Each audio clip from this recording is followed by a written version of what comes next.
The vaccine is coming out soon. I won't be talking about it, but I will tell you about the company behind it. The UK government has purchased 30 million doses of COVID mRNA vaccine from a company called Pfizer. The vaccine is due to be delivered in November, with the potential of 100 million doses by the end of the year and 1.3 billion doses next year. News just out. Pfizer says it could be ready to apply for emergency use authorization for its COVID-19 vaccine candidate by late November.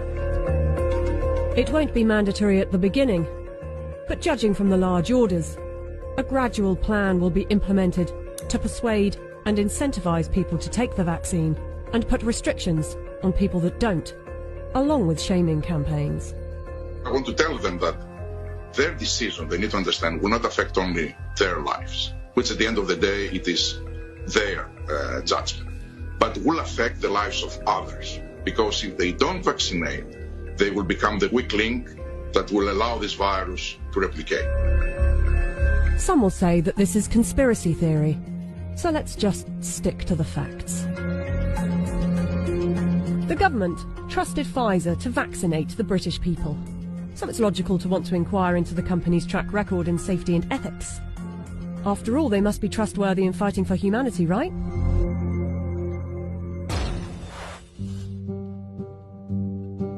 Pfizer made itself one of the largest pharmaceutical companies in the world by purchasing its competitors and through aggressive marketing tactics. What I'm about to tell you is only 20% of their rap sheet. Otherwise this video would be hours long, but you can go to our website where you can see the full list. Pfizer received the biggest criminal fine in US history as part of a $2.3 billion settlement with federal prosecutors for mispromoting medicines and for paying kickbacks to compliant doctors.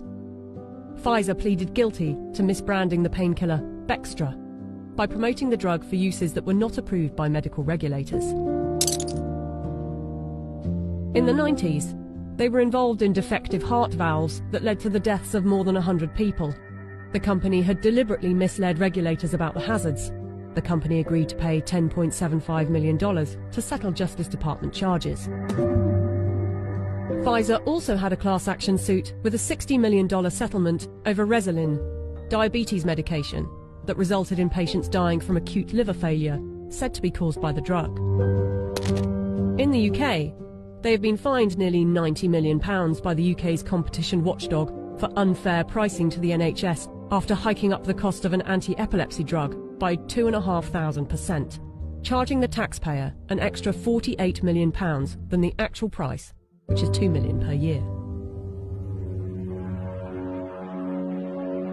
Buying competitors and mis-selling drugs weren't the only factors in making them the giant of a company they are. Their special relations with doctors and medical professionals has also helped.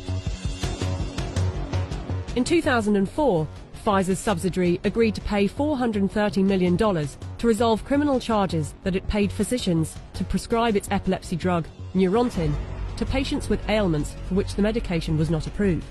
In 2010, a federal jury found that Pfizer committed racketeering fraud in its marketing of the drug.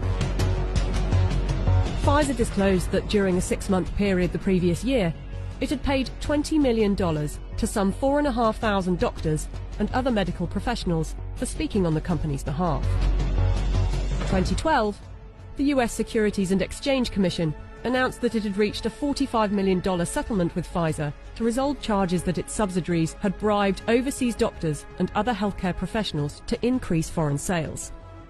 But some of you might say they are a business and they don't get to make billions a year by not being competitive. They're still trying to help humanity.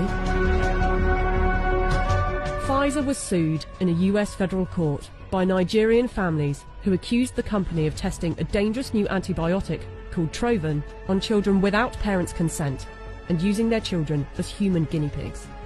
A panel of medical experts concluded that Pfizer had violated international law, and the company agreed to pay $75 million to settle the lawsuits in Nigerian courts. The US case was settled for an undisclosed amount.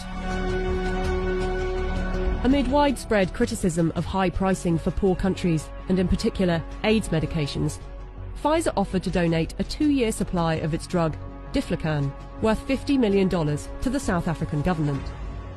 Yet in 2003, Pfizer backed away from the company's plan to license its AIDS drug for low-cost distribution in poor countries. The list goes on.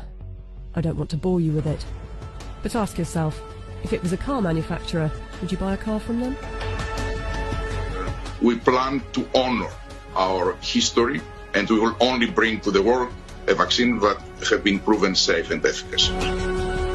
If Pfizer is trustworthy enough to be given one of the keys to vaccinate the population with something that was knocked up in a few months, and with such a track record for safety and ethics, I know what I think. Do you?